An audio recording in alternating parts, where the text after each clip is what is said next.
Chapter 2 of the BFG. Who? It wasn't a human. It couldn't be. It was 4 times tall as the tallest man. It was so tall its head was higher than the upstairs windows of the houses. Sophie opened her mouth to scream, but no sound came out. Her throat, like her whole body, was frozen with fright. This was the witching hour, all right. The tall black figure was coming her way. It was keeping very close to the houses across the street, hiding in the shadowy places where there was no moonlight. On and on it came, nearer and nearer. But it was moving in spurts. It would stop, then it would move on, then it would stop again. But what on earth was it doing? Aha! Sophie could see now what it was up to. It was stopping in front of each house. It would stop and peer into the upstairs window of each house in the street. It actually had to bend down to peer into the upstairs windows. That's how tall it was. It would stop and peer in. Then it would slide on to the next house and stop again and peer in. And so on all along the street. It was much closer now and Sophie could see it more clearly. Look at it carefully. She decided it had to be some kind of person. Obviously it was not a human, but it was definitely a person. A giant person, perhaps. Sophie stared hard across the misty moonlit street. The giant, if that was what he was wearing a long black cloak. In one hand, he was holding what looked like a very long, thin trumpet. In the other hand, he held a large suitcase. The giant had stopped now right in front of Mr. and Mrs. Gucci's house.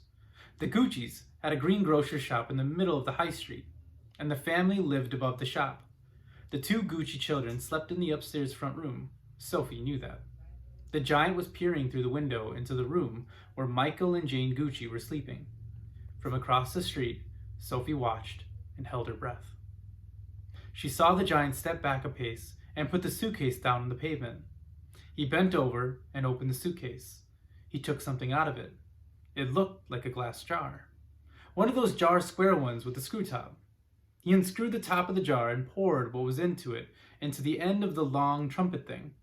Sophie watched, trembling. She saw the giant straighten up again, and she saw him poke the trumpet in through the open upstairs window of the room where the Gucci children were sleeping. She saw the giant take a deep breath and he blew through the trumpet. No noise came out, but it was obvious to Sophie that whatever had been in the jar had been blown through the trumpet into the Gucci children's bedroom. What could it be? As the giant withdrew the trumpet from the window and bent down to pick up the suitcase, he happened to turn his head and glance across the street. In the moonlight, Sophie caught a glimpse of an enormous, long, pale, wrinkly face with the most enormous ears. The nose was as sharp as a knife, and above the nose, there were 2 bright, flashing eyes. And the eyes were staring straight at Sophie. There was a fierce and devilish look about them. Sophie gave a yelp and pulled back from the window. She flew across the dormitory and jumped into her bed and hid under the blanket.